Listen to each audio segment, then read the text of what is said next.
disappeared on Wednesday, December 25th, 1996. When a person disappears without a trace, often the most critical information is hidden in their actions and words from the days before they vanished. Patty Vaughan's last known whereabouts may hold the clues to what happened to her. When a dedicated mother's minivan is found abandoned on the side of the road, panic ensues. She had been gone for more than 24 hours. I kept thinking I was gonna look in one of those drainage ditches and Patty was gonna be in there. Investigators soon find hints of foul play. There was blood found in the van. And then, a look into Patty Vaughan's past reveals a complicated love triangle. They had a huge fight. She got angry, got in her van, and left. Could problems in a relationship have led to murder? I don't think anybody else has the motive or the opportunity. You just can't focus on one person. We are going to solve this case. It is Christmas Eve, 1996, near San Antonio, Texas, where the festive city streets are glowing with holiday cheer. At Lavernia United Methodist Church, 32-year-old mother of three Patty Vaughn performs for an intimate Christmas celebration. Patty has probably been singing before she talked. She had just a very sweet, soothing voice, almost like a songbird.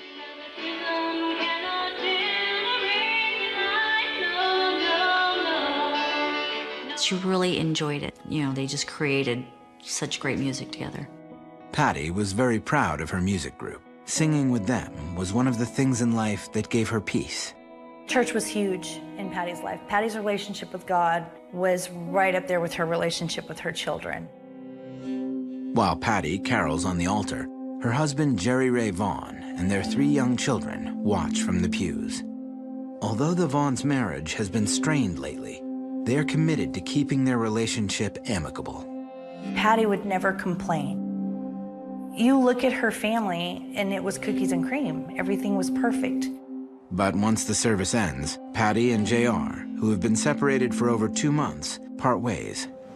Patty and the children head over to her aunt's house, where they will meet up with Patty's old flame, a man named Gary, while JR drives back to his apartment in San Antonio. It was going to be a wonderful Christmas because we were going to have Patty and Gary and the children. Patty Vaughn and Gary's relationship has a long and complicated history. Patty was 18 years old in 1982 when she met Gary. She fell in love with the young Texan after moving to San Antonio with her family. They had mad, crazy love for each other back then. They had quite a serious relationship. And I think had circumstances been different, I think they probably would have stayed together. But a few months after they had been seeing each other, his ex-girlfriend came to him and told him that she was pregnant with his child. And out of a sense of obligation, he broke it off with Patty. Patty was devastated, was totally devastated. Emotionally scarred from the breakup, Patty kept herself busy. She was waiting tables while attending classes at a community college. She was working at a little hamburger joint. JR came into the establishment. He was a little bit older than Patty. Then they had known each other for a couple of years and got married. Patty and J.R. Vaughn were married on May 18, 1985. For 11 and a half years, the couple worked at making a life together.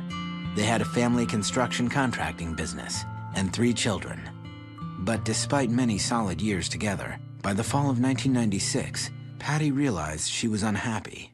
She was being torn apart inside and everything was falling apart, but my brother best described it as her being a one-legged duck, smooth and graceful on top, but paddling like hell underneath. Finally, on Columbus Day weekend 1996, Patty and Jerry Ray decided it was time to separate and reevaluate their marriage. By the end of October, JR had moved out of the family home in Lavernia and into an apartment in San Antonio. She stayed in the family home. That was a mutual decision between Patty and JR, I think, at the time, for the sake of the children. And I remember when we knew that they really had separated, it was like the weight of the world had been lifted from her shoulders. and she was happy. And then, just weeks after the separation, Patty confided in her cousin Kathy that she had been communicating again with the man who had captured her heart so many years earlier. She had told me that Gary had divorced and that she was really excited because they were talking again. I think it was just part of her remembering who she was, you know, remembering all the good stuff about herself.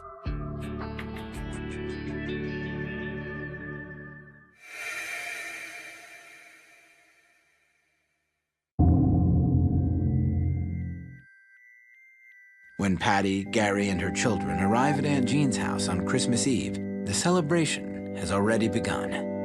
Patty worries how the new man in her life will be received. Patty felt very guilty because she was still married to JR. And that part of her, that conscience, that moral issue was always there with her. Am I doing the right thing? Am I going to be called a bad mother? But her family welcomes them both with open arms. Basically, we all just always told her, you're a good person, you know what's right for your life, so just follow your heart. As far as Christmas Eve at the house, I mean, it was perfect. The party comes to an end around midnight. The family wishes each other a Merry Christmas and says their goodbyes. Patty gave me a big old hug and said, okay, I'll talk to you tomorrow. And that was it. I mean, it was no different than any other night. But unbeknownst to all, this is the last Christmas they will ever share together. Coming up, an explosive argument on Christmas Day tears a family apart. She got angry and got in her van and left. After an 11-year marriage, Patty Vaughn and her husband JR have decided to split up.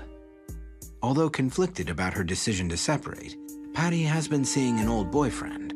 On Christmas Eve 1996, Patty openly shares her rekindled relationship with her extended family. All goes well. At the end of the night, the family exchanges hugs and wishes each other a Merry Christmas. We really didn't make any plans for Christmas Day because we knew that her plans were to have JR over.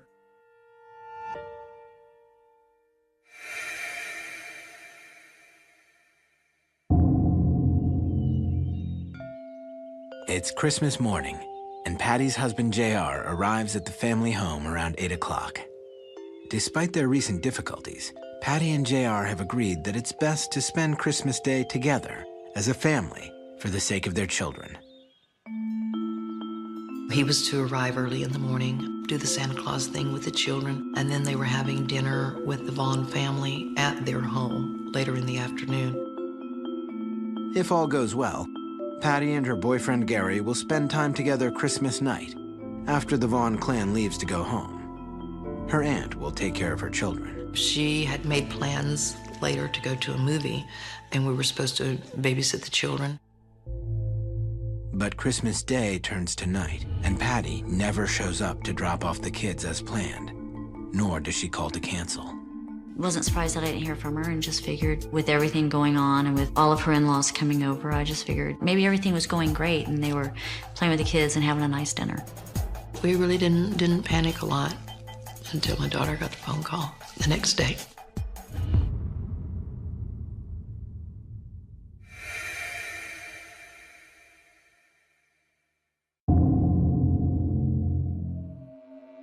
The day after Christmas, Patty's cousin Kathy and her mother are at home when the phone rings. It's a call that will change their family's lives forever. JR called me on the evening of the 26th. When I answered the phone, he immediately asked me what time it was, then asked me if I'd seen Patty. JR tells her no one has heard from Patty for over 24 hours. He said that she had been gone since the previous day, that they had had a huge fight, that they had been fighting off and on all day Christmas Day, and that she got angry, got in her van, and left. She had been gone for more than 24 hours, and we were just now finding out about it. From what JR tells Kathy, he was not initially worried because he thought Patty had been with Gary. But then, JR breaks bewildering news to Kathy. He tells her Patty's minivan was found abandoned earlier that day, 17 miles from their home. The blue-gray Dodge Caravan was left on the side of the road with a flat tire.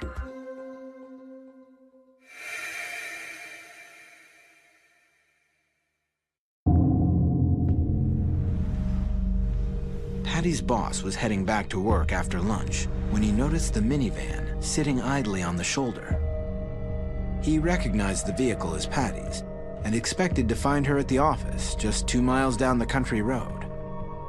But Patty wasn't there. Nobody there had seen her. It was one of her bosses who had called JR and said, hey, Patty's van's sitting on the side of the road with a flat tire, and Patty didn't show up for work.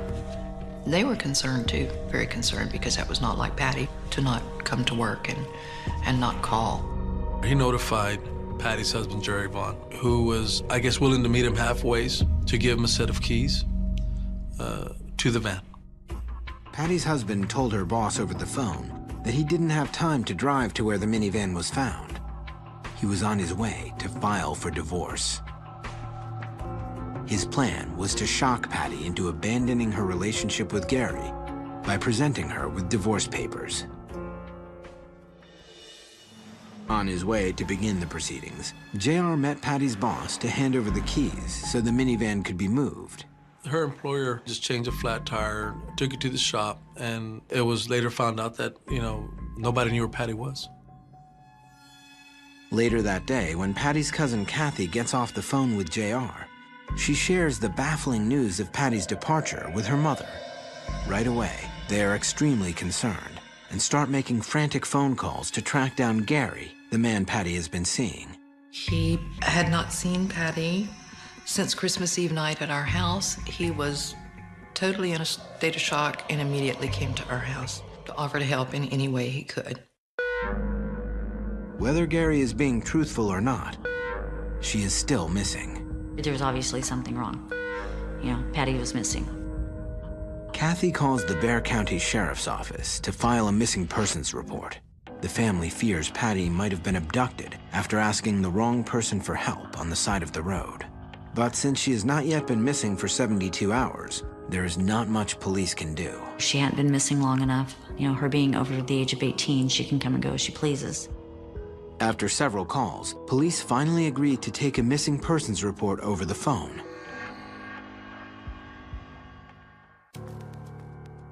Then, feeling helpless, Kathy and a friend head out into the dark of night to the place on the side of the road where Patty's van was left with a flat tire.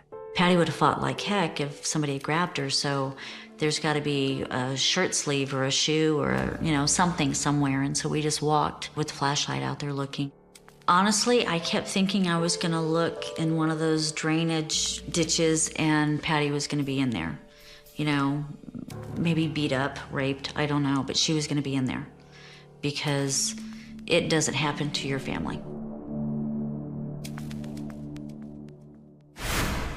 Coming up, the search for Patty dramatically changes course after a startling discovery. Somebody intentionally let the air out of that tire.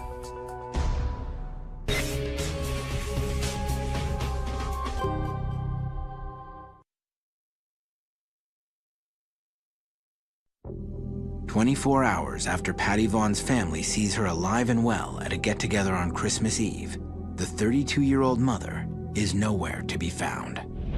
Jerry Ray Vaughn, Patty's estranged husband, was the last known person to see her on Christmas Day.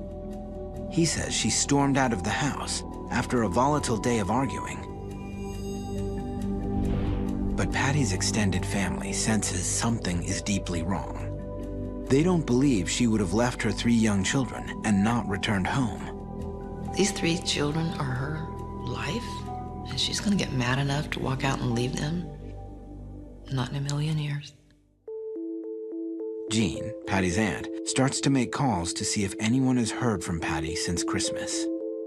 She begins with Patty's immediate family living in Georgia and finds that Patty's youngest sister did indeed talk to her on Christmas Day.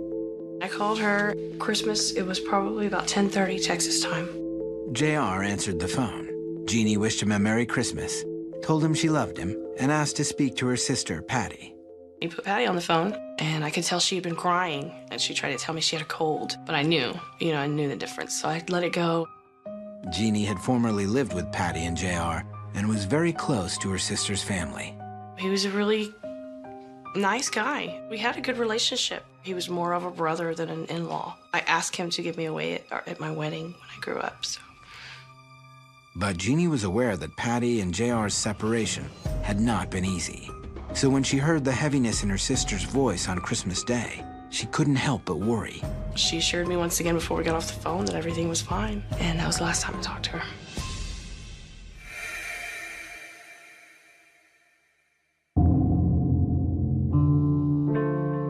That call only makes her family more concerned and desperate for answers.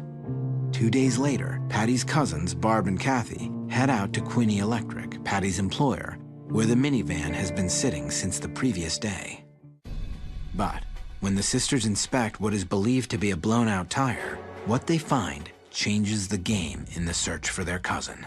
Had Patty been driving to work down that road and gotten a blowout or a flat tire, there would have been some damage to the tire and to the rim. It was perfect. It looks like it went flat right where it sat. To test their theory, the tire is reinflated. As they suspect, it holds air. Patty's cousin Kathy once again calls the police, who now agree to open an investigation before the 72-hour period passes. Investigator Adrian Ramirez, at the time an evidence technician, is one of the first to examine the car back in 1996. The tire didn't appear to have any damage to it. It didn't have any kind of tearing on it. It didn't have any kind of markings on it, which led us to believe somebody intentionally let the air out of that tire. It does not take long for the CSI team to conclude what they have on their hands is much more than a woman who voluntarily left her family. The van was extremely clean, which caught our attention. Considering the vehicle carts around 3 children under the age of 10, this cleanliness is a red flag. The interior of the van appeared to be washed out, some type of detergent or water. There was water in the actual van itself. It was a colored, stained water. Samples were taken from all through the van. Police suspect the muddied water in the van is tainted with blood, but they can't be sure. They submit samples for testing to the Bexar County Forensics Lab. Next, the investigators dust for fingerprints. The vehicle seems to have been wiped clean, but they eventually recover a single set of prints that are not Patty's. After checking local and national records, investigators cannot determine whom they belong to. While the Bexar County Police Department is involved in processing Patty's van, Jean, Kathy, and Barb are working non-stop to mobilize a search team. Patty's husband stays home to mind the children. The first day, we had, I think, over 500 volunteers just through the local media. By the end of the day on Friday, December 27th, hundreds of people have gathered at the location where Patty's van was found. Barb and her mother Jean head over to Patty's house to obtain scent articles for the search dogs. While there, Patty's cousin Barb has a brief encounter with Patty's 9-year-old daughter. She ran out and hugged me, and she was very upset, and I said, "It's okay, we'll find your mommy." As the clock ticks, Barb and Jean know the chances of Patty being found alive are fading fast.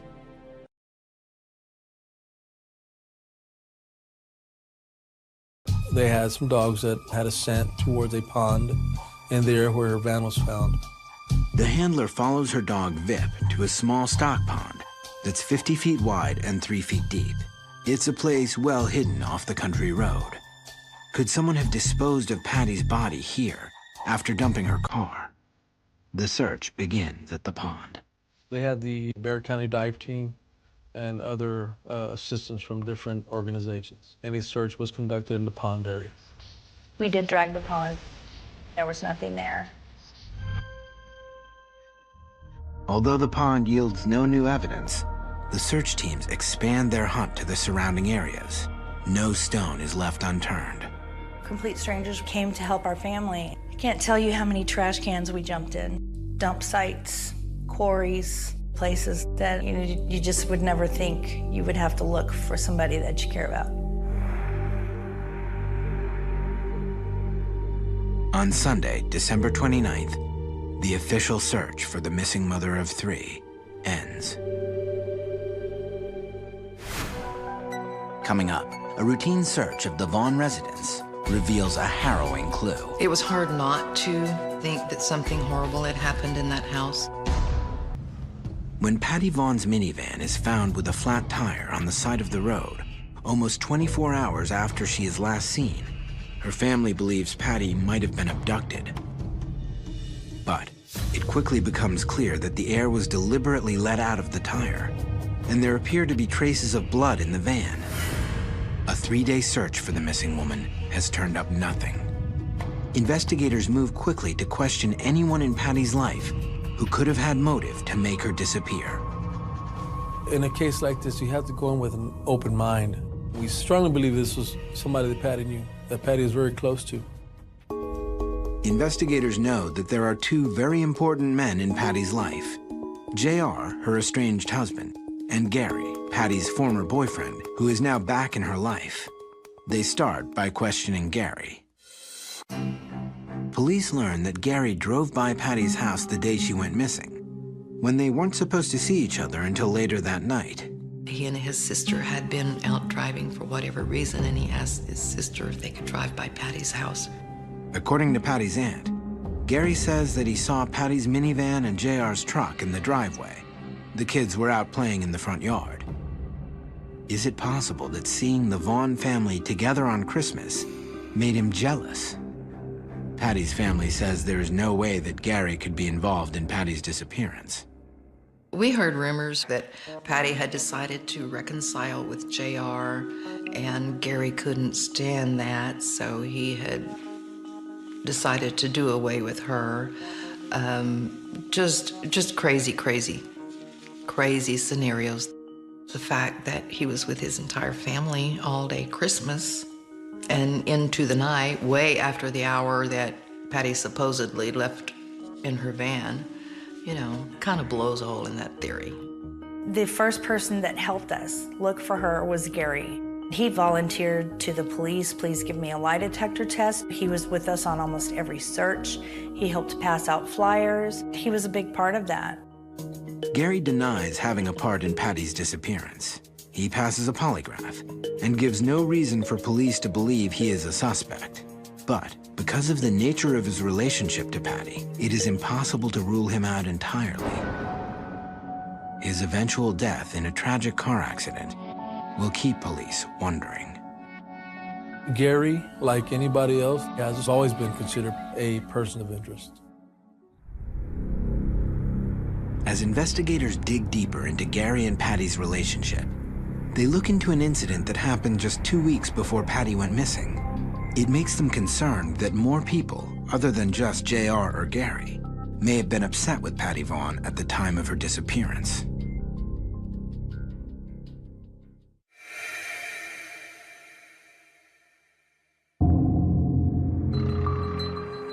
A member of their church out in Lavernia had seen Patty having lunch with Gary at a Dairy Queen, a very romantic place to have lunch, and went back and reported to the minister at the church that Patty was a married woman, and he didn't think it was proper for a married woman to be having lunch with a man other than her husband. Later that week, while rehearsing at church with her Christian folk singing group, Patty is publicly scorned because of her alleged infidelities. The minister of the church called Patty in at choir practice one evening in front of all of the members and told her that she did not deserve to represent the church as a member of the singing group. That started a snowball in the community. She had nothing to hide. She didn't think she did, until the church ostracized her like they did. There was a lot of division from what we understand. Some opinion was that this friend that she had was not a good idea because she was still technically married. There's other opinion to where, well, they were already in the midst of a separation and gonna get divorced. There were a lot of personal attacks on Patty, and that's something she had to struggle with.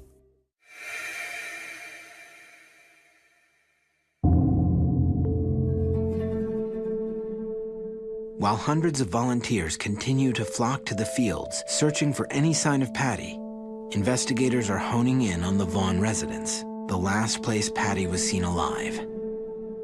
The Bexar County Sheriff's Department Crime Scene Unit pays Jerry Ray Vaughn a visit later that day.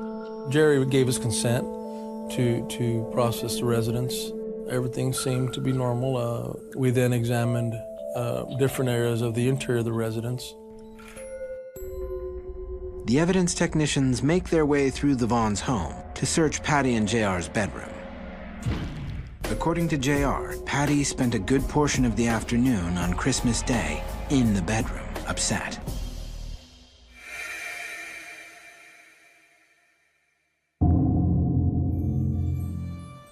The emotional upheaval started early on Christmas morning, soon after JR arrived. He says the fighting between him and his wife began over Patty's new relationship with her old boyfriend, and how it was spilling over into their family life. He felt that it was wrong that his children be subjected to that, and they weren't even divorced. As the fighting between JR and Patty escalated, it became increasingly clear that hosting the Vaughn family for Christmas was not the best idea. When JR's sister Marilyn and her son showed up for dinner, JR told them Patty wasn't feeling well and asked them to take the children over to his younger sister's house for Christmas dinner. When the children left with their aunt, Patty and JR remained in the house alone. We believe that Patty and Jerry Vaughn needed some time to talk, and they're probably going to work on some things. But according to JR, this was when the arguing turned into an all-out war, culminating with divorce threats. He had threatened her that with what he had on her, not only could he take back control of his house, he could take his children too, and she would never see them again. According to JR, his goal was to show Patty he meant business and that it was high time to stop exhibiting inappropriate behavior around their children. Supposedly, she grabbed her purse and her keys and left. And nobody has seen any of those items. There are no witnesses that have come forward that can tell us they saw Patty leave that residence. JR believes Patty became the victim of foul play after she left the house.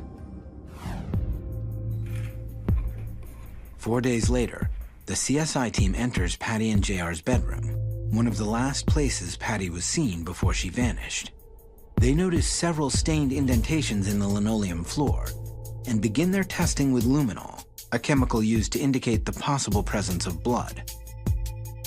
Relegated to a neighbor's yard, Patty's anxious family members look on from afar.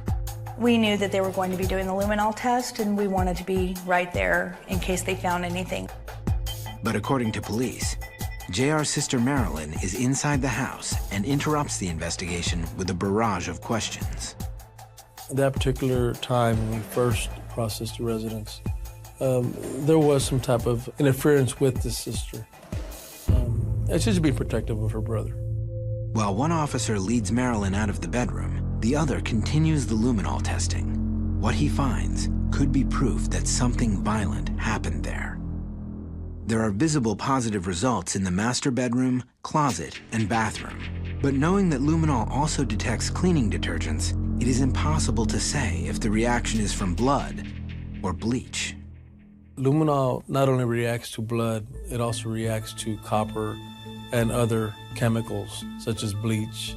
So it is strictly a tool to help you search for any kind of biological evidence. Then, according to police, further disruptions from JR's sister while examining the positive results in the bathroom caused them to leave. The next day, when the search continues, the evidence technicians return to the areas where the luminol test was positive. They then follow a trail on the bedroom floor to uncover a few drops of blood. A bucket and mop in the garage also test positive under luminol. Some blood evidence had been found behind a baseboard of the master bedroom. It was hard not to think that something horrible had happened in that house. But investigators cannot be sure. They must now prove the blood found in the van and in the house is in fact Patty's blood. And if it is, with only a small amount of blood discovered, it will be hard to prove a crime was committed in the Vaughn's home. What makes it tough here also is that unless there is an abundance amount of blood at a crime scene, it doesn't give you the amount you need to consider a person deceased. Patty's family isn't as cautious in its assessment of the evidence against JR. The house was never cordoned off as a crime scene. When they found the blood in the home and the blood in the van and she was missing, they allowed JR and his sister Marilyn to be in the home while they searched. And there's something not right there. Coming up, suspicions arise when tips flood in about one of JR's construction sites. Some workers were pouring concrete and they wanted us to go away. Young Texan mother Patty Vaughn has been missing 4 days, and police have probable cause to call it homicide. Blood found both in her minivan and behind a baseboard in her bedroom is a strong indicator to investigators that Patty has met a violent end. But just as the investigation into Patty Vaughn's disappearance seems to be heating up, there is a jurisdictional issue. Although the abandoned van was in Bexar County, the Vaughn house is not.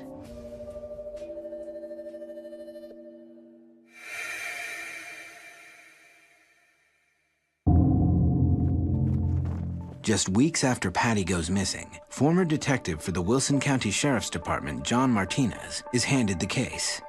After reviewing the details of the investigation, he asks to speak to J.R. Vaughn. The interview took approximately 4 hours. It was a roller coaster interview, a lot of discrepancies, a lot of voids. At the time of the interview, I was not convinced with any of Mr. Vaughn's answers. It is becoming apparent to JR that people are beginning to point the finger at him as the reason why his wife is missing. He says he has no clue why there was blood in the van, since whatever happened to Patty transpired after she left the house Christmas night. As for the blood in the bedroom, he insists he has nothing to hide and has no idea where it came from. Shortly thereafter, he retained an attorney and was advised never to give another statement.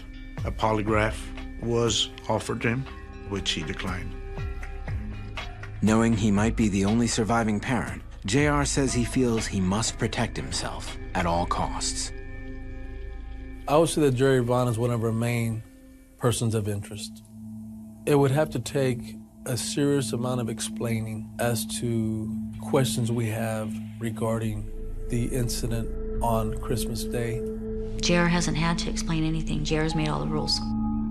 There has been no explanation as to why the van was cleaned out and or the presence of blood at both scenes. Although most people connected to the case believe that tests will soon verify the presence of Patty's blood, results are still pending. In the meantime, without any hard evidence against JR, police are unable to name him a suspect. But as the investigation continues, they receive information that makes them suspicious. 2 days before Patty goes missing, he makes plans to vacate his apartment. In a letter dated December 23rd, JR asks his landlord to break his lease. Although he tells police it was because the area felt unsafe, the timing of the letter makes them question his actions. He moved back in the day Patty disappeared, and 3 days later her voice was changed on the voicemail, and his clothes were in the closet. JR says his move back into the family home on December 25th was not planned. The heated fight between him and his wife pushed him to the limit. He told her to get out. Supposedly, after she stormed out after a heated argument on Christmas night, he called a locksmith to change the locks. JR was standing his ground, and he was going to take back what was his, which was his home and his children.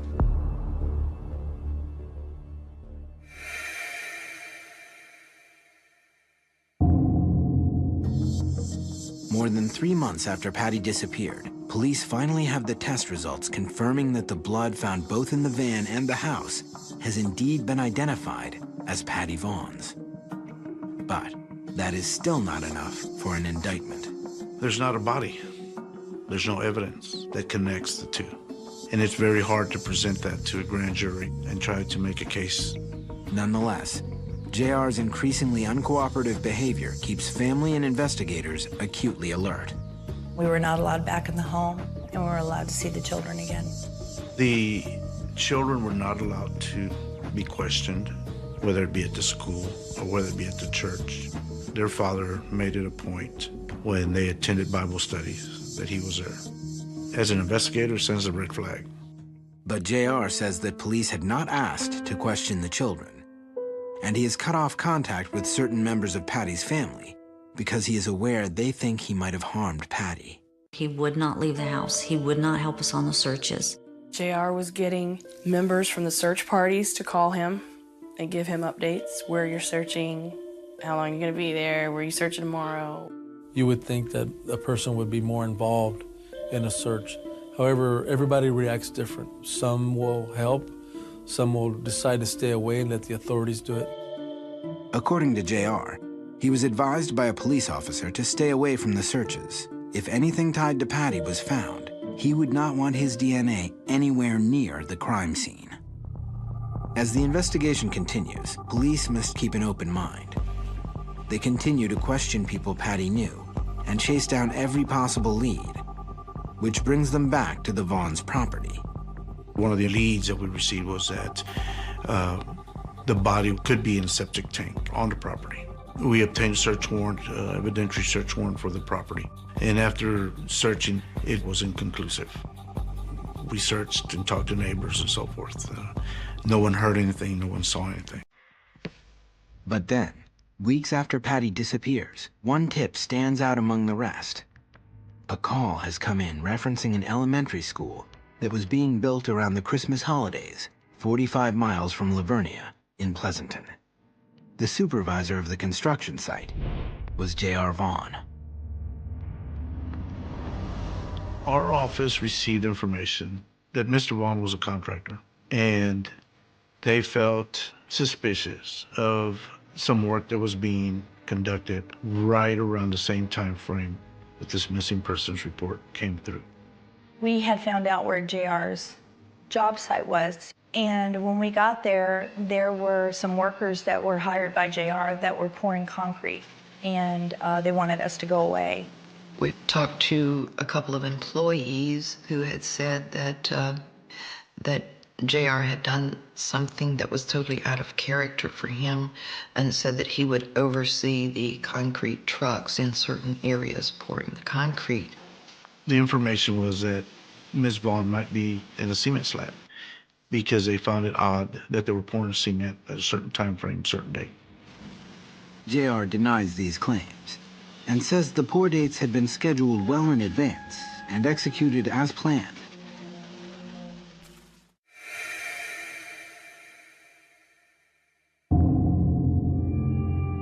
Close to 4 months after Patty's family finds out about the school construction site, investigators bring in the Texas Rangers and a team from Dallas to use ground-penetrating radar.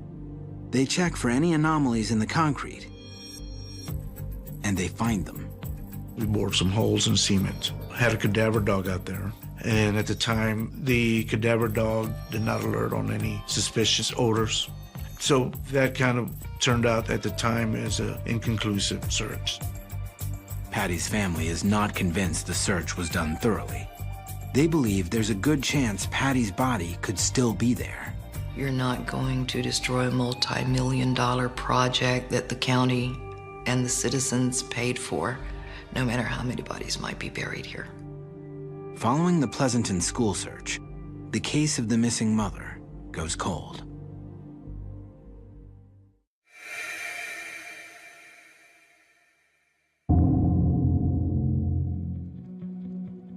Eight years after Patty goes missing, JR files for her death certificate. JR says he had Patty pronounced deceased because by that time he was legally permitted to do so. But when Patty's family finds out, they are devastated and file a wrongful death suit against JR. At stake is the payout from Patty's life insurance policy. On December 8th, 2005, the case is resolved. The life insurance money goes to Patty's children, and all claims against JR are denied. This defeat does not stop Patty's family from looking for her.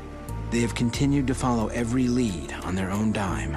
Our last big search, we dug up a huge portion of a field that's soon to be used as a cemetery plot. The tip was the land had been leased by the construction company that Jared was working for to dump excess, like concrete and trash. Sooner or later, we'll find her, we'll find out what happened to her. We won't stop until we do, though.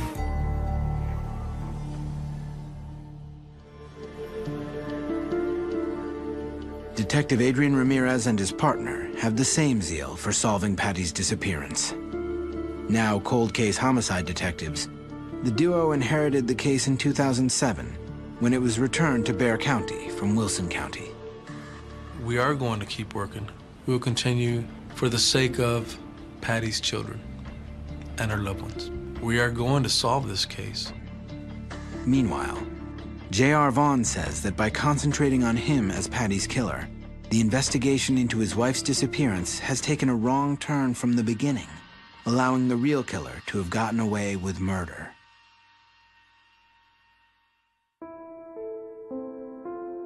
Despite the rift that Patty's disappearance has caused, J.R. and her family can agree on one truth.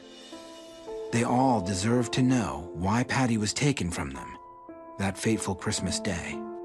We may never have the answers, but it won't be for lack of us trying. Because Patty deserved so much more. She was such a good person, such a good mother, such a good niece, cousin, sister, friend.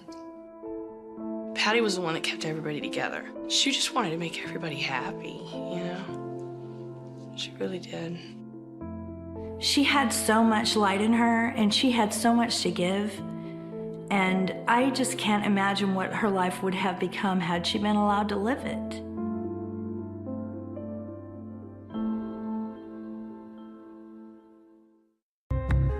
Molly Bish disappeared on Tuesday, June 27, 2000.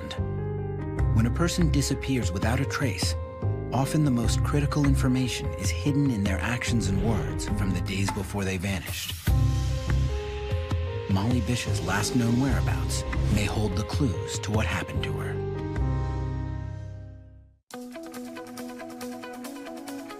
One summer morning, a 16-year-old girl reports for her lifeguard job. Molly had studied to be a lifeguard all winter. She had big dreams and she was delighted. It was just a good job that she could do.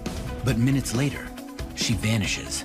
We would have never sent Molly there if we thought she would be in any kind of danger. Was Molly abducted? And was it the same predator responsible for another young girl's disappearance?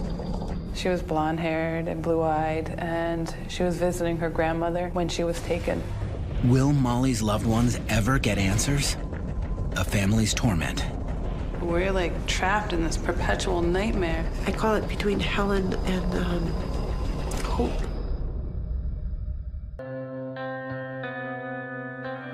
It's late June 2000, and 16-year-old Molly Bish is excited about her new summer job. She is taking over her older brother's position as the lifeguard on duty at Cummins Pond in her hometown of Warren, Massachusetts. My son, John, he had been a lifeguard for 3 years at our local pond, so they were willing to have Molly come on, and John was training her. I trained her how to use the radio and how to set the pond up in the beginning of the year and stuff like that. Located 70 miles outside of Boston, Warren is a small town where doors are left unlocked and neighbors keep an eye out for one another's children. It's a very lovely town. My husband grew up here, and we thought it would be a really nice place to raise children. The Bish family is a very respected family in the town of Warren. They're really the all-American family living in a bucolic community in central Massachusetts. John was a probation officer. Maggie was an elementary school teacher. The Bishes are an unusually tight-knit family. I think we're very fortunate just that my parents are still together and we have a close bond with my sisters. We were just very close. We only had each other growing up, so we just played together. We made forts together. I go to Molly's soccer games. She would come to mine. It's just we always were together. Molly is the youngest child and an accomplished athlete. She plays soccer, basketball, and softball at the local high school. where she is also an honor roll student. She's already talking about going to college, you know, and wanted to work with children. Molly is outgoing and a popular kid. Recently, she'd started dating a boy named Steve Lucas, and at the end of the school year, they attended the prom together. School has been out for a couple of weeks, and what is supposed to be a carefree season for Molly and her friends begins with a troubling event. One of Molly's soccer teammates is hit by a car while riding her bike to work and is in critical condition. Word of the accident spreads throughout the town.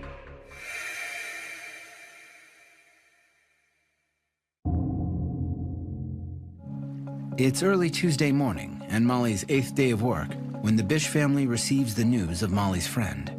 We were just so frightened when we heard this news. So I went to Mom, I got her bed, and I told her that her friend was hit by a car. Even though Molly is upset, it's an important day down at the pond. The summer's first day of swim lessons, which means she has a lot of responsibility as the lifeguard on duty. Molly is running late and must get to work. Maggie goes along for the ride. Molly was driving at that time because in Massachusetts you have to be 16 and a half to get a license. Molly and her mom make a quick stop at the local convenience store to pick up some bottles of water. The store's video surveillance system captures the two women making their purchases and shows them leaving at 9:50 a.m. Next, they drive over to the police station, where Molly picks up her required two-way radio before heading to Cummins Pond. Cummins Pond is a small man-made pond surrounded by woods, is an isolated swimming area. If you didn't know where it is, you wouldn't get there. At the Cummins Pond beach area, there is no telephones or communications other than the lifeguard was given a portable radio from the police department in case of an emergency. Molly and Maggie pull up to the pond, just in time for Molly's shift to begin. So she just turned to me and said, I gotta go, Mom, I love you. Minutes after Maggie leaves her daughter at the pond, the first swimmers start to arrive for their lessons. The first parent that came to the scene saw that the lifeguard wasn't present, but did see that the lifeguard's chair was set up, the whistle was wound around the arm of the chair, a pair of sandals were on the ground. All of Molly's belongings are exactly where they are supposed to be, but mysteriously, her first aid kit is left open, and Molly is nowhere to be found. There was no speculation about why she was not at her post early on. Swimming lessons begin, and a local mother takes Molly's whistle and assumes her post. The original thought was that a 16-year-old girl might have just walked off with her friends.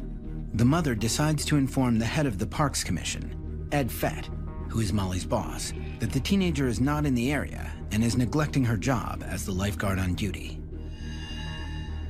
Fett reports this behavior to the Warren local police. Molly's boss, Ed Fett, uses the two-way radio and tells them that she's nowhere to be found. He made a call to the police department at 11:44 a.m. stating that the lifeguard was missing from Cummins Pond. The police assume that Molly is ditching work to hang out with friends, or perhaps her boyfriend.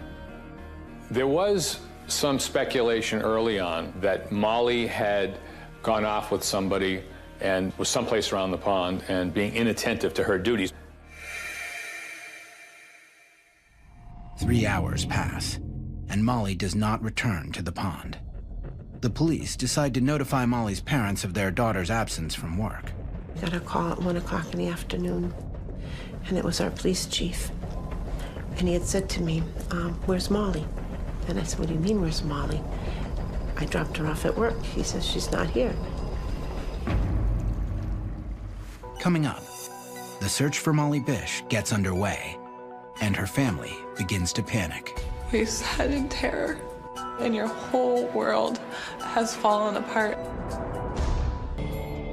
16-year-old Molly Bish reports for her summer job as a lifeguard at the town pond. But in an instant, she is nowhere to be found. After 2 hours with no lifeguard on duty, Molly's boss contacts the local police. When they check with Maggie Bish on the whereabouts of her daughter, she is shocked to hear Molly is not at work. I just knew it in my heart. I had this horrendous fear right from the moment I got that call. Maggie hangs up and immediately calls her older daughter, Heather, to explain the situation. I received a phone call from my mother saying that Molly wasn't at the pond, and it just seemed kind of funny, and we were saying, well, where could she possibly be? It just seemed strange that she wouldn't be there. Alarms went off. My children have always been responsible. We just knew something wasn't right. Molly's mother and sister agreed to meet at the police station and try to make sense of her bizarre disappearance. But at the station, police still believe there is nothing to be concerned about. In the early portions of this investigation, there was a lot of different theories. One being that Molly was upset about her friend being in critical condition at the hospital. She might have hooked up with some other friends and went down to visit her. Molly's family checks to see if anyone visited the hospital. So I went to Molly's friends' houses. Nobody had heard from her, so I went to her new boyfriend's house. When Heather arrives at Steve Lucas's house, he is just waking up for the day. He tells Heather that he hasn't heard from Molly either, but he's not too concerned. The two drive to the pond to meet Molly's mom and the police. The eerie sight of Molly's things neatly arranged by the side of the pond makes Maggie hysterical. I see her shoes. Why would she leave and go with anybody if her shoes are here and if her friends are here? Where's Mom? We were very confused. She definitely wouldn't have gone anywhere without her shoes on. Maggie argues with the local police that leaving work without notifying anyone is completely out of character for Molly. Molly was very conscientious. She would have never left her job. She was very worried about the kids starting swimming lessons. They sort of were under this concept that she had taken off with her friends, but really had no indication of that. I would never think that. She doesn't have a car, and she's in her bathing suit. None of it made sense to us. The local police begin to think that the Bishes may be right, and they call in the state police to assist in the matter. The Warren Police Department didn't really have a lot of experience dealing with missing persons cases. That's why the Massachusetts State Police came into the case. By this time, things are getting into overdrive now. The whole scene area was pretty dramatic. There was a lot of the local police that arrived on scene. The local fire department had arrived. State police from the local barracks out of Brookfield responded. State police detectives were responding. The police were all there. No one knows where she is. State officials start to consider a troubling but logical explanation for Molly's disappearance, that Molly may have drowned. This would explain why her shoes were still on the beach. But no one in the family thinks it's very likely that Molly, a lifeguard and an athlete, has drowned. I knew right then and there that this is not what had happened. Molly was the best swimmer in her class. I knew that she wasn't in that water. I just knew it. And my brother was just so devastated. He came running. We were just all so confused with what was happening. Even though John also knows his sister is a strong swimmer, he runs directly into the water. So I continue to beeline to the pond to search. And I went in swimming and searching for her. But I knew she wasn't there. I searched and searched and searched until they got me out of there. And I knew it wasn't good, but I had to find out. They pulled John out of the water and said, "You can't search for her." A dive team assembles to thoroughly search the murky waters of Cummins Pond. At this point, it was more of a recovery effort to see that if she was in the bottom of the pond, no one thinking that she wouldn't be found in that area. Boats are launched. Police and firemen are in the boats. Divers are also deployed. They were at the pond in the water for several hours. As it started to get dark, you're just sort of taken out of that place, and you're in this disbelief that this is actually happening. As night falls over the town of Warren, officials bring in lights to continue searching the area. Search teams, although small at that time, had commenced searching the area of the pond itself in the wooded areas adjacent to the pond. I just kept waiting for Molly to come out of the woods, or someone was going to carry her out, and that terror would be gone. It didn't happen. After hours of scouring the pond and the surrounding area, both the dive team and search parties come up empty-handed. And they decided that it was time to leave the pond. Police organize a larger search party for first thing in the morning, and the Bishes, bereft and exhausted, must return home without Molly. The horrific reality that Molly has truly disappeared starts to set in. Going home that first night was just a nightmare. We sat in terror. You know, we didn't know what was happening, and your whole world has fallen apart.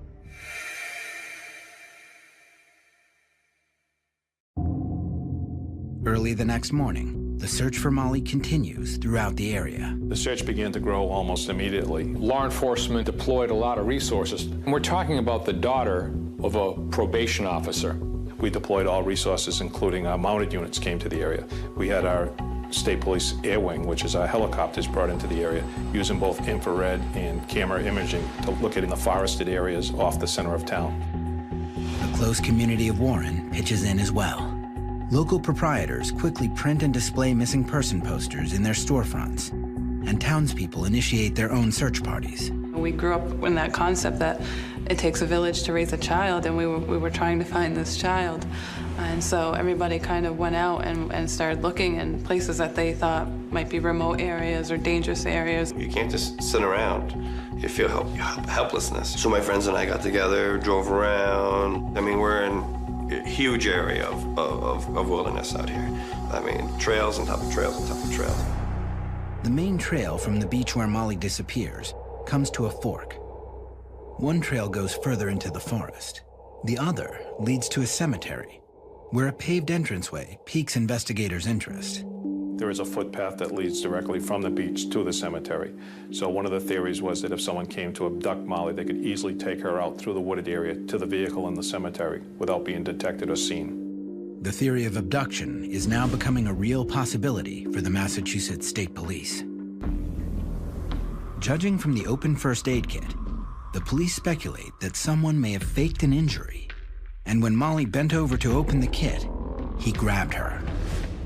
They share this possibility with the Bish family. From that moment on, it just kind of seemed like you were in a bad movie and you couldn't get out. Upon hearing the possibility that her worst fear may be true, Maggie comes to a chilling revelation. She thinks she knows who could have done this. Coming up, the search for a suspicious mystery man. And I'm thinking, what is this man doing here? Why isn't he working?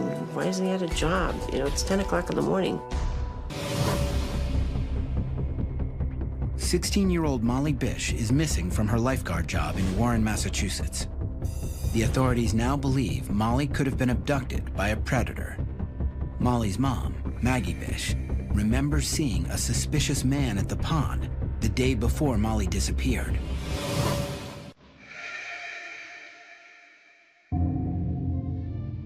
That day started out as an ordinary morning for the Bish family. Maggie drove with Molly to her job at the pond. Molly was driving and I was in the passenger side, and we pulled in. And there was a white car sitting there. Maggie watched as Molly left the car and waited to see her safely reach her post. But she noticed there was someone else watching Molly as well. A suspicious man parked in the white vehicle next to her. I looked at the gentleman in the car, and just one of those feelings you get sometimes. This individual appeared to be glaring at her, and she was very uncomfortable. And I'm thinking, what is this man doing here?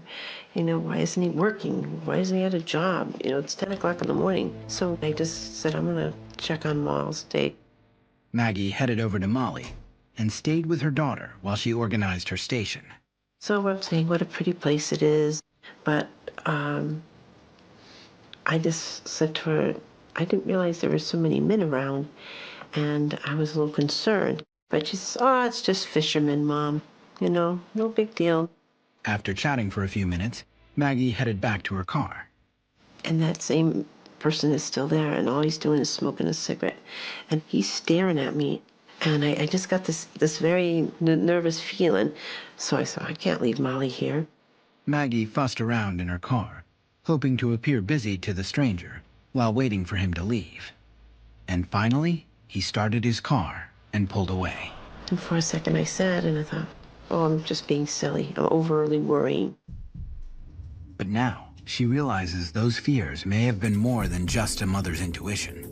Her daughter is missing. And even though she did not see this man the day of Molly's disappearance, she believes he might have something to do with it. Maggie informs police about the mysterious man from the previous day. Maggie described this individual as approximately 50 years old with salt and pepper hair. He also had dark eyes, he had a mustache, and he was smoking a cigarette. She works with a sketch artist and comes up with an image of the suspect. When I saw the composite, it was scary, you know, just the eyes. I didn't recognize the gentleman as being there before at the pond. A roadblock was set up, and one of the questions was, did you see any people in a white vehicle? Witnesses around Warren confirmed that they too saw a suspicious man in a white vehicle. There was reports from cemetery workers of a white car being seen on previous days up in the cemetery area. But no one has any more detailed information. Police circulate the sketch of Maggie Bish's suspicious man. It receives so much publicity that people from all over the country are calling in with tips about the man's identity. It was a lead that the police began following aggressively. Unfortunately, the composite fit a lot of people. This developed into thousands of leads. We even had callers calling in to say if you dyed his hair or shaved the mustache or made him 10 years younger, they were trying to make that picture fit someone that they felt was a suspect in this case. Every tip the police receive leads to a new suspect they must check out. It cost us a lot of lost time and leads that we were actually checking out these people.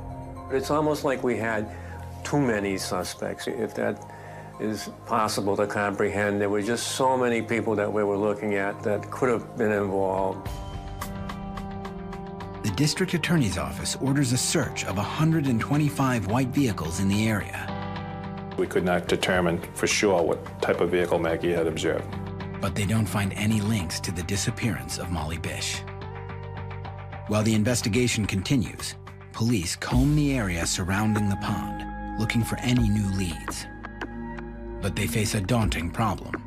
The crime scene is contaminated.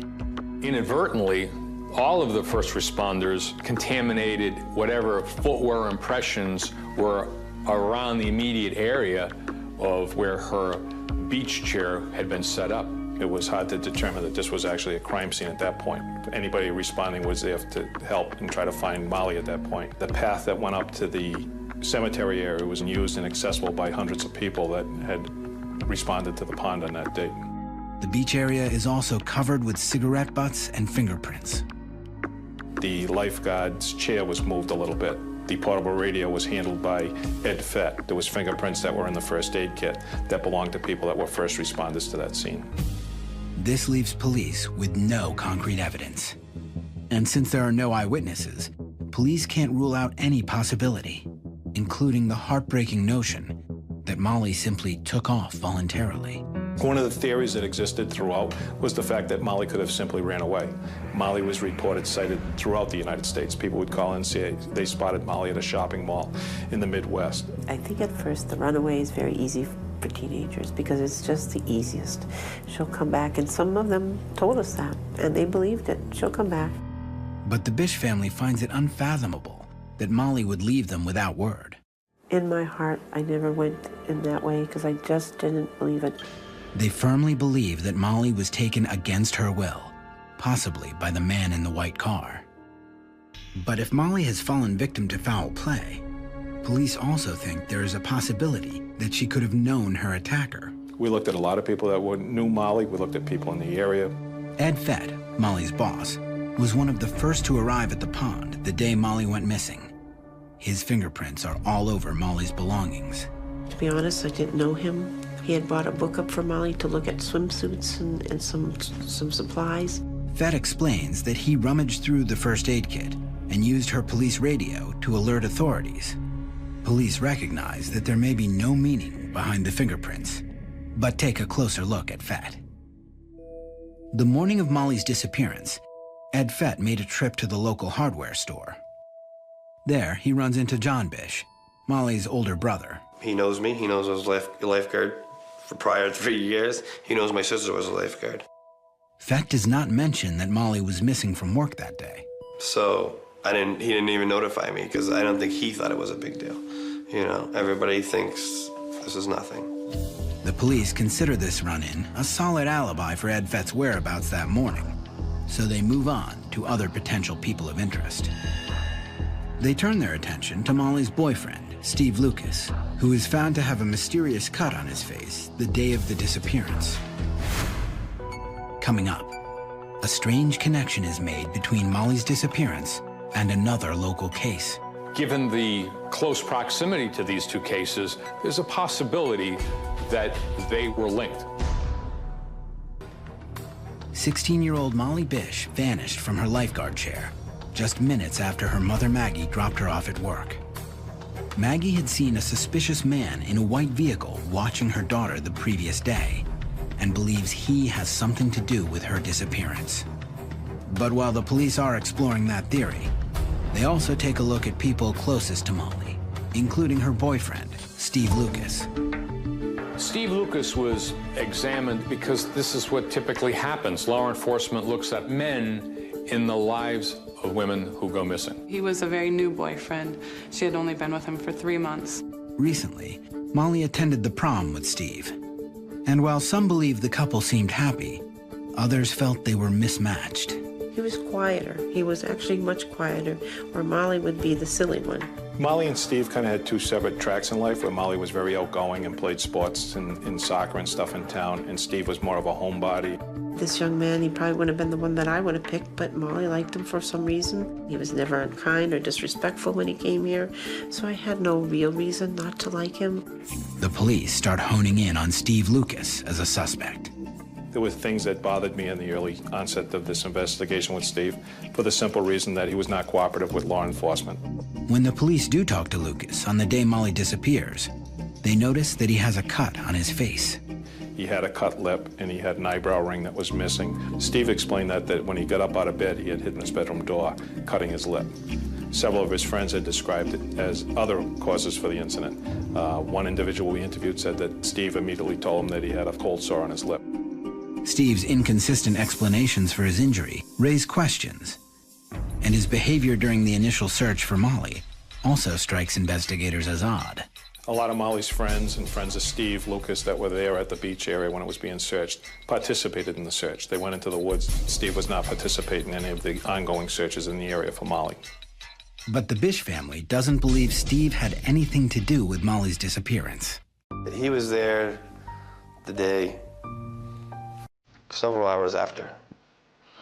If a 17-year-old boy places a body in 2 hours and come back and go around the family, then, you know, and he's obviously a great sociopath. Molly's loved ones feel certain that if Molly's been abducted, it was not the act of a teenage boy, but rather a well-thought-out plan by a calculating predator. We are looking for a suspect who knew the pond, who knew the fishing area. Molly had only been at her position as a lifeguard for 8 days, so they had to know her schedule. I think in some ways Molly maybe gave us a hint. It was a fisherman. Maybe it was somebody who's seen her and seen her long legs. Although the police still have their doubts about Steve Lucas, there is no evidence pointing towards his involvement. They call him in for a polygraph. Polygraph results, as was told to me, was that Steve had passed the polygraph examination. Investigators then decide to concentrate on the area's local sex offenders. There are a disproportionate number of sex offenders that just happen to live in the area.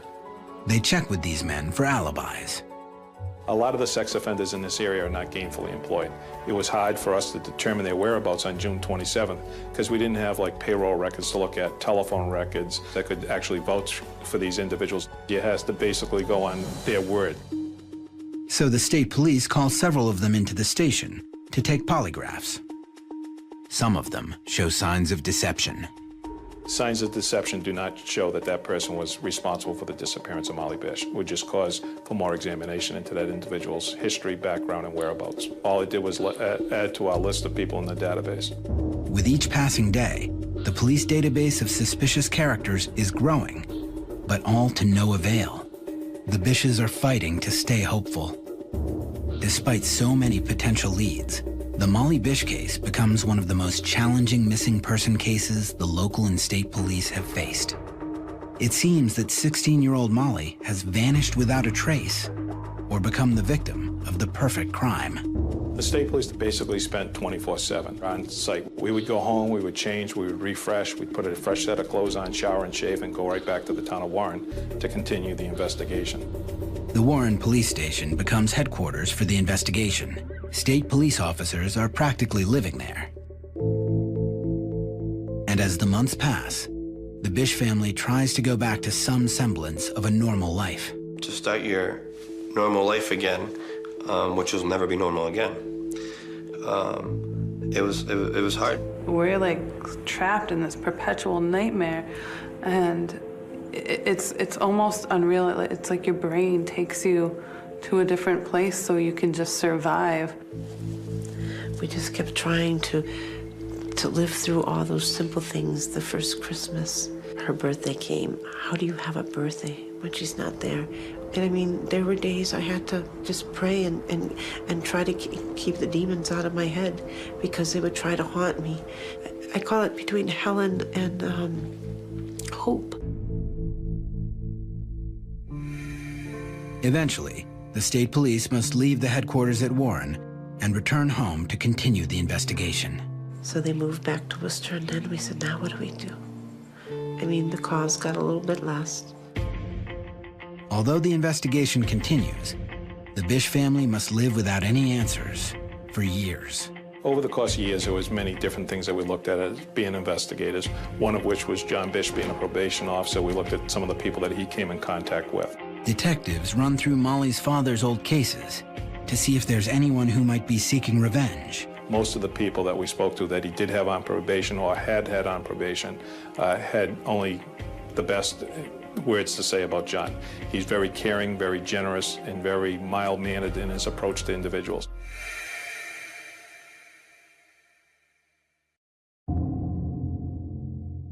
By the spring of 2003, it's been almost 3 years since Molly Bish disappeared from her summer job as a lifeguard. And still, there are hundreds of tips coming into the police from all over the country. Finally, one of them seems promising. 2 separate hits on Molly being spotted in Miami, Florida. 2 unrelated eyewitnesses call in tips to the Massachusetts State Police. Both put Molly Bish in Miami.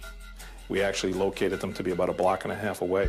It was a very significant lead for us. We were getting ready to deploy 2 troopers to fly down to Miami to follow up on this lead. Meanwhile, one man's obsession with a similar case leads to an even bigger break in the Molly Bish investigation. 7 years before Molly vanished, another young blonde girl in a nearby town went missing.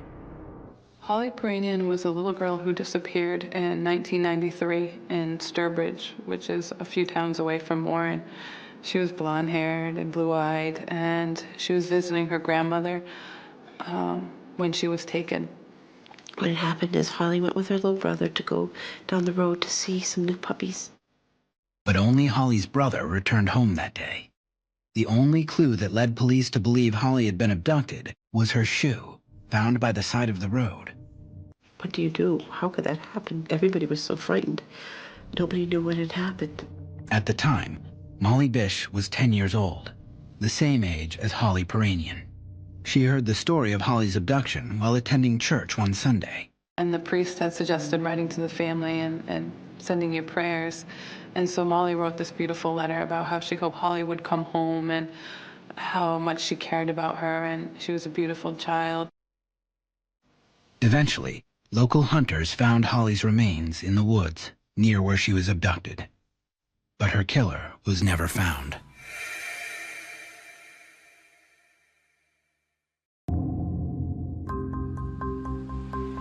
In May of 2003, 7 years after Holly's murder, a retired cop who worked the case comes to Warren. He believes there could be a connection between Holly Peranian and Molly Bish. We have thought that Holly Peranian and Molly's case were connected because of being blonde and blue-eyed, because of the remoteness of where they were taken. Given the close proximity to these 2 cases, there's a possibility that they were linked. It just seems kind of weird these, abductions would happen so close. Because Holly's remains were located by hunters, the ex-cop also questions them. He said that he was interviewing individuals that frequented the woods in that area. One local hunter tells him he does remember seeing something suspicious months earlier, but at the time, he thought nothing of it. And he said, you have to bring me there. I have to see this. This could be, this could be Molly. They go up to look and discover that this is for real. What they find is a piece of cloth, which appears to be part of a blue bathing suit. It's the same color suit Molly Bish was wearing 3 years ago on the day she disappeared. Coming up, while the Bish family waits anxiously for answers, We just need that one break, that one tip. the investigation moves forward with a new suspect.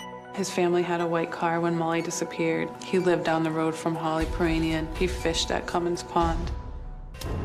3 years after Molly Bish disappears in Massachusetts, state police are about to deploy detectives to Miami, Florida. They have 2 eyewitnesses claiming to have seen Molly Bish, but they abruptly cancel the trip when a piece of blue bathing suit is discovered in the woods no more than 5 miles from where Molly went missing. It's the same color bathing suit Molly was wearing on that day. Police inform the Bish family of the disturbing discovery. When they found the bathing suit, you're hoping it wasn't, but you're hoping it was at the same time. Because you want her to be found, and you want her to just get some closure. On the other aspect, you don't want it to, because you want that hope to be alive that maybe she is in Florida or California or wherever, Thailand, Police uncover the bathing suit in the town of Palmer, just outside of Warren. It's found in a heavily wooded area, known only to local hunters, possibly why the evidence has been missed all these years. The only way to determine if the bathing suit actually belongs to Molly is to run DNA tests. The bathing suit was sent to the state police lab in Massachusetts for testing, both with DNA and physical examination of it. It was also sent to the FBI laboratory in Quantico, Virginia. And while they wait for the results, the Massachusetts State Police launch a major search of the area where the bathing suit was found, hoping to find more evidence. And that's when the chaos starts again with the searches, and just the manpower that came out was ridiculous. I mean, they pulled recruiters out of the state police, which is 180 men and women, to come search. They used an anthropological grid, and they broke it down over 500 acres, and they searched shoulder to shoulder, digging through thick underbrush, up steep hills, through bushes and rocks. This was the largest search in Massachusetts history. 6 days into the search, the DNA results from the suit come back, and they confirm that it belonged to Molly Bish.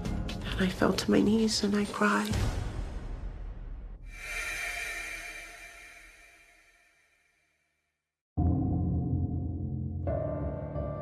Another harrowing piece of evidence is uncovered 3 weeks later.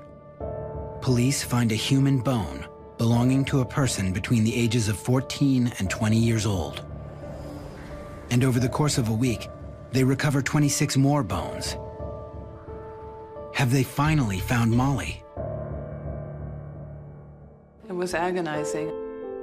You're in another sort of perpetual nightmare because you don't know, but you're having all these pieces of someone coming to you that you think is your sister. 6 days after the first bone was discovered, DNA results confirm what her family already seems to know. The remains belong to Molly Bish. Lead investigator Tom Green delivers the heartbreaking news to the Bish family. The experience was difficult, and it had mixed emotions, I think, with the Bish family, that number one, they now know what happened to their daughter, but number two, the small, slim chance of hope that she'd be alive or found alive somewhere else in the country were gone. Molly is buried on August 2nd, 2003, a day that would have been her 20th birthday. While the Bishes finally have a small sense of closure, justice still eludes them. The hope is that the bathing suit and Molly's remains would lead investigators to whoever is responsible for this unconscionable crime. But it's not to be. The DNA that was uncovered from both the bathing suit and from the skeletal remains all belonged to Molly Bish. We had nothing that would lead us to another suspect.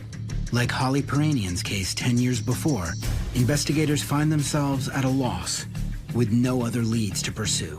We just need that one break, that one tip. We just believe we owe it to Molly to find who did this.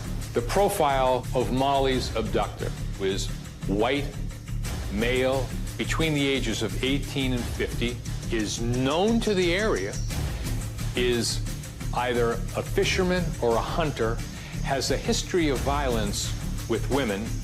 But it's a man that police cannot seem to find. So the Bishes hire private detective Tom Shamshak to continue their own investigation. He is an ex-police chief from a neighboring town and a longtime friend of the Bish family.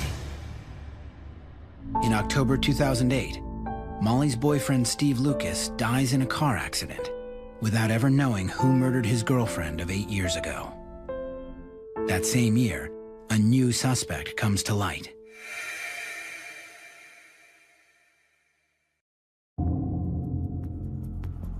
A man in Florida named Rodney Stanger is arrested for the vicious murder of his girlfriend. I was immediately struck with the remarkable resemblance between Rodney Stanger's photograph and the composite that had been generated from Maggie Bish. And a person calls into the Massachusetts District Attorney's Office with information that this Florida man is connected to the disappearance of Molly Bish.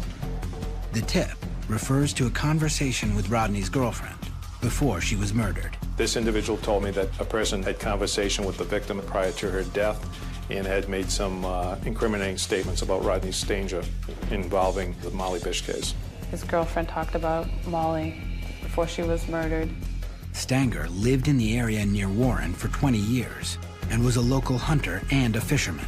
Rodney, a year after Molly disappeared, moved to Florida. Private investigator Tom Shamshak interviews Stanger's 2 ex-wives and his girlfriend's sister and learns that Stanger is a man with a very violent history. He also interviews Stanger's brother Randy. He too left the Massachusetts area around the same time as his brother. Randy used to drive a white car. His family had a white car when Molly disappeared. He lived down the road from Holly Peranian. He hunted where Molly was found. He fished at Cummins Pond. Meanwhile, the Massachusetts District Attorney's Office questions Rodney Stanger in a Florida prison. So does private investigator Tom Shamshak. Stanger denies having anything to do with the Molly Bish case to both of them, but pleads guilty to his girlfriend's murder in Florida. Stanger is currently serving a 25-year sentence. He is not currently being charged in the case of Molly Bish or Holly Peranian, but police say the Bish investigation is still open. It never gets any easier. I had the opportunity to say goodbye to my sister, but it is still an unsolved crime, and so you still live with an amount of fear in your heart. While the Bishes await justice for the death of their daughter, they find a way to honor her life. Maggie and her husband start the Molly Bish Foundation, an organization dedicated to improving safety awareness and prevention for all children. Our primary objective is to distribute child identification booklets because when Molly went missing, we did not have the type of photograph that the police needed at that time. They needed a clear head and shoulder photograph. 1 in 6 children are recovered from just a picture. The foundation also helped pass a law bringing the Amber Alert to Massachusetts, a child abduction bulletin which did not exist when Molly disappeared. The Bishes recently held Molly's 10th anniversary vigil at Cummins Pond. For them, it's a way to make sure the memory of their daughter lives on. What we've learned throughout this whole thing is that love is such a strong emotion that it just doesn't really die, that you're connected still, that Molly's still connected. I guess we're lucky that we had such great love.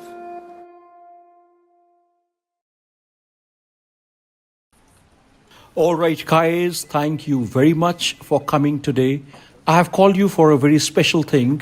We have an event day after tomorrow, and Khushi, you will make the necessary arrangements. Khushi, Yeah, sure, sir. you seem a bit off today. Everything is good, sir. Don't worry, I will do. All right, I am counting on you. All the very best.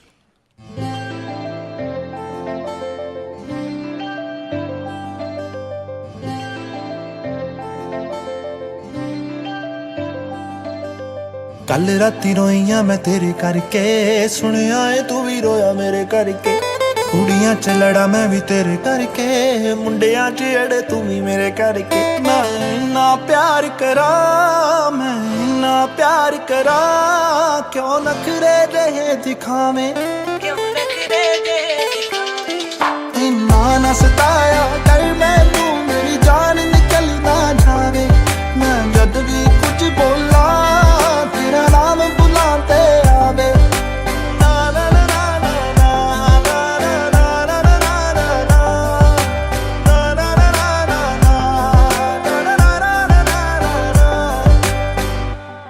ਪੁੱਛਦੀ ਮੈਂ ਤੈਨੂੰ ਮੈਨੂੰ ਸੱਚ ਸੱਚ ਦੱਸੀ ਵੇ ਇੱਕ ਵੀ ਨਾ ਗੱਲ ਵੇ ਤੂੰ ਦਿਲ ਵਿੱਚ ਰੱਖੀ ਵੇ ਦੁਨੀਆ ਨਹੀਂ ਚਾਹੁੰਦੀ ਵੇ ਤੇਰਾ ਮੇਰਾ ਪਿਆਰ ਵੇ ਸੁਣ ਮੇਰੀ ਸੁਣ ਲੈ ਯਾਰ ਵੇ ਨਹੀਂ ਸੋਹਣਾ ਲੱਗਦਾ ਏ ਹੈ ਜਦੋਂ ਵੀ ਲੜਦਾ ਏ ਜਦ ਵੀ ਕਿਸੇ ਨਾਲ ਗੱਲ ਕਰਾਂ ਮੈਨੂੰ ਪਤਾ ਵੇਖ ਕੇ ਸੜਦਾ ਏ ਰਾਜ ਤੂੰ ਹਰ ਵਾਰੀ ਹੋਏ ਰਾਜ ਤੂੰ ਹਰ ਵਾਰੀ ਲਾਵੇਂ ਇੰਨਾ ਨਾ ਸਤਾਇਆ ਕਰ ਮੈਨੂੰ ਮੇਰੀ ਜਾਨ ਨਿਕਲ ਨਾ ਜਾਵੇ ਮੈਂ ਜਦ ਵੀ ਕੁਝ ਬੋਲਾਂ ਤੇਰਾ ਨਾਮ ਬੁਲਾਂ ਤੇ ਆਵੇ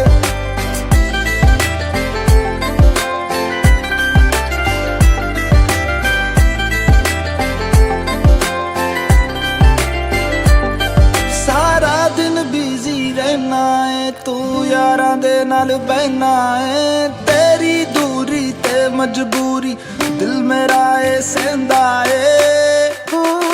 ਕਿੱਥੇ ਜਾਵਾਂ ਨਾ ਜਾਵਾਂ ਹਰ ਇੱਕ ਗੱਲ ਮੈਂ ਪੁੱਛਦੀ ਆ ਮੈਨੂੰ ਕਦੇ ਮਨਾਉਂਦਾ ਨਹੀਂ ਤੂੰ ਮੈਂ ਕਿੰਨਾ ਰੁੱਸਦੀ ਆ ਮੈਨੂੰ ਚੰਗਾ ਲੱਗਦਾ ਏ ਭਾਵੇਂ ਸਿਰ ਮੇਰਾ ਤੂੰ ਖਾਵੇਂ ਇੰਨਾ ਨਾ ਸਤਾਇਆ ਕਰ ਮੈਨੂੰ ਮੇਰੀ ਜਾਨ ਨਿਕਲ ਨਾ ਜਾਵੇ ਮੈਂ ਜਦ ਵੀ ਕੁਝ ਬੋਲਾਂ ਤੇਰਾ ਨਾਮ ਬੁਲਾਂ ਤੇ ਆਵੇ